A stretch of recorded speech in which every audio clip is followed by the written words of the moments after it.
নাগিনীর ভাপা পিঠার ব্যবসা। একবার খাইলে সারা জীবন মুখে লাইগা থাকবো সেই মজা। একদম খাঁটি খেজুরের গুড় দিয়া গরম গরম ভাপা পিঠা।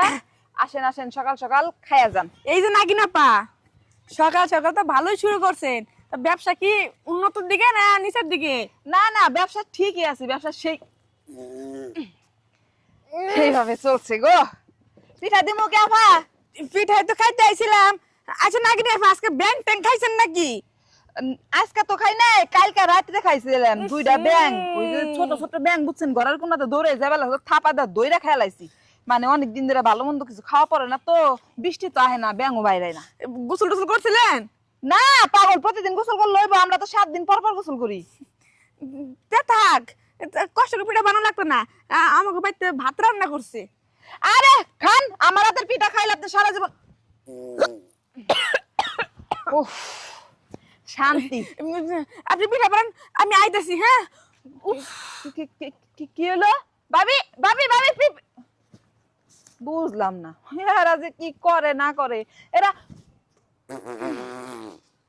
কিসের লেগে যে চলে যায় রে। ভাই পিঠা কি ব্যাপার ভাই, কি হইছে? বিষয় হচ্ছে এই জন্য কিন্তু আপনার দোকানে আমি মাঝে মাঝে আমি এই যে পিঠা পছন্দ করি, ভালোবাসি, তারপরে আসতে চাই, আসি না কি জন্য।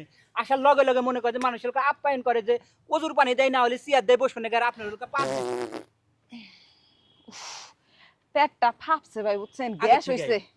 এই যে আপনি আপনি এই যে ব্যবসা করেন, তারপরে মাঝে মাঝে যে আমি জাল পাতি, কারেন্ট জাল, ফাঁসি জাল পাতি, যে দু একটা পুঁটি ট্যাংরা টুংরা পড়বো, ওইটা নিয়ে ভর্তা বানায় খামু। কিন্তু আমি যাই দেখি মাঝে মাঝে ফজরের আগেই আপনি জালের মাছগুলা খান, এটা কি ঠিক হয়? হ্যাঁ, কি করবো ভাই, কনসে দিই, আমার তো কিছু খায় বাসন লাগবো। আপনারা তো ভালো মন্দ ঠিকই খান, আমার কি একটু খাবার মন চায় না? আমার কেউ নাই এর লিগে। খাবেন ব্যাং খাবেন, কুচা খাবেন, চেরা খাবেন, তেলাপোকা খাবেন, আপনারা ওই যে মাছ খাইবার জান কি লিগে? মাঝে মাঝে মাছও খাইবার মন চায়। মাঝে মাঝে মাছ খাইবার মন চায়। হ্যাঁ, এটা গরু বুঝতে গরুর বোট কামড়াইছে কেডা? আমাকে বাড়ি গরুর বোট কামড়াইছে কেডা? ভাই কি করবো, শরীরে না শক্তি নাই, এনার্জি নাই তো ভাই, এর লিগে কালকে যা দুধ খাইছিলাম। পিঠা খাইতে চাইছিলাম, খান খান, এই যে পিঠা হয়ে গেছে ভাই। খাওয়া হয়ে গেছে, মোটামুটি 5 বার খাইছি না। হ্যাঁ, সামনে টান দিলেন, নি দিছেন পিছন থেকে, এটাই আমার পেট ভরে গেছে, সমস্যা নাই। আরে পিঠা খা, কি ব্যাপার আমি বুঝলাম না। এগো হইছে ডাকি, পিঠা খাইবার চাই, পিঠা খায় না। দাগ লাগাইয়া রে বন্ধু তুমি হইলা না।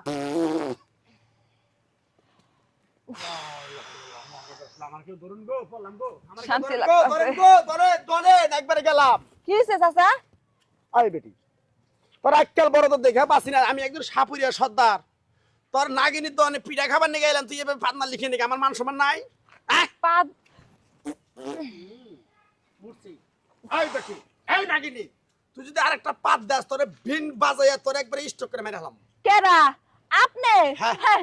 আপনার বিন বাজাইতে বাজাইতে আপনি নিজে আগে স্ট্রোক করে আলাই দিবেন, কারণ আমার কাছে যে শক্তি আছে, আমার তো সবল মারা লাগে না। বাবারে বাবা, এই যে সবলের চেয়ে বড় সবল আমার কাছে, সাপুরিয়া সর্দারের কাছে এমন জিনিস আছে, তোর পাত তো দোস্তান, তুই কইতেও তোর মনে করে একটু পাতা না হারবি না খারো। তাই নাকি? আমি তো চাই যে এই ওষুধটা আমারে দিক, আমিও তো পাত দিবার চাই না। আপনি চাইলে এই ওষুধটা আমারে দেন, দিয়ে তারপর আমার পাতটা আটকাই দেন, সেটা তো।